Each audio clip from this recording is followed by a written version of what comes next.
Ayan mga OFW, tuturo ko sa inyo yung pag-apply sa Suri.gl sa pagka-translate na English gamit po ang inyong mga cellphone. Punta lang po kayo sa Google, ano? Then type nyo lang po yung Suri.gl, ano? Suri.gl.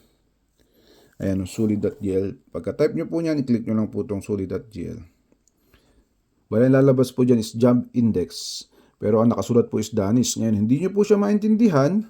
Punta lang po sa kanan, sa taas, yung tatlong tuldok. Ayan po, ito tatlong tuldok na to. I-click nyo lang po yan.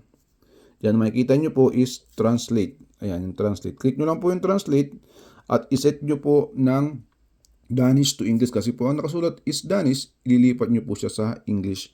Kaya yan po ang kiklik nyo po para mag-English po siya. Automatically po, magiging English yan na nakasulat dyan. Tapos dyan po, makikita nyo lahat ng trabaho na need dito sa Greenland. Find jobs by category. Kagaya po ng shop and service, children and young people, fishing and factory, hotel and restaurant, crafts and construction, engineering, IT, office, arts and culture, management, public administration. At dyan po makita yung mga caregiver, kagaya ng health, kaya dyan din po nakapost yan. Nakapost po lahat ng uri ng trabaho dyan. Ngayon, sample, nag-check po tayo sa hotel and restaurant. Click lang po natin yan. Ngayon, diyan lang po siya naka-English. Punta ulit kayo sa kanan, doon sa may taas. Click nyo lang po yung tatlong tuldok. Ayan. Makikita nyo po dyan is translate. Ayan po, translate. Then click nyo lang ulit yung translate. Then, automatically po yan, magiging English na po yan kasi nakaset po ako ng Danish to English. Ayan po, nakaset siya ng Danish to English ang aking Google Translate. Pero download nyo din po yung Google Translate nyo para mas maganda. Meron ang cellphone nyo is mayroong Google Translate. Ayan po, nakikita nyo po dyan. Ayan po ang hiring nila.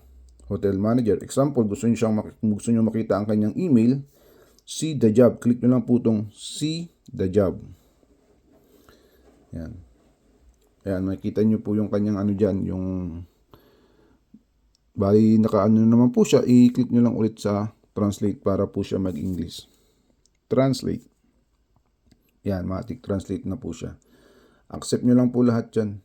Yan kung anong kung pinapa-accept sila. This website used by cookies. Accept nyo lang po yung allow cookies. Yan. Para makita nyo po yung kanyang position. Ayan po. Andyan po lahat yung kanyang impormasyon kung saan kayo magpapasa ng kanyang resume, ng CV, andyan po yan. Andyan po the explanation kung ano yung mga ino-offer nila. Andyan po lahat. Ayan po, to apply. Nakita nyo to apply. Ayan po. Contact and suset on. Ayan, yung number na pwede nyo kontakin. Kaya to send your application and CV via link. Sa link na to, pwede kayo sa job index. Diyan po kayo gagawa ng resume nyo at ipapasa nyo lang po. And then yung address din po na para makita nyo. Ayan po, andyan po lahat yan pag mag-apply po. Ganun lang po ang gagawin nyo mga KFW pag nahihirapan kayo at hindi nyo malagay sa English. Lagi lang po yung sa tatlong tuldok na to. At lagi nyo lang po i-click yung translate. Basta ang translation nyo, isa-set nyo po siya Danish to English. Ganun lang po mga KFW na pag mag-apply kayo dito sa job index. Pero mas maganda, i-download nyo rin yung Google Translate nyo. Para kung nahirapan pa rin kayo, meron pa rin Google Translate na pwede nyo rin i-paste.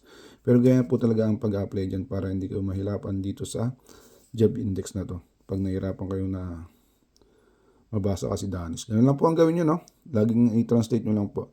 Yun na po mga FW, sana makatulong to. Pakishare na lang po at pa-like. At salamat din po sa lahat ng mga sumusupport sa akin. Maraming salamat. God bless.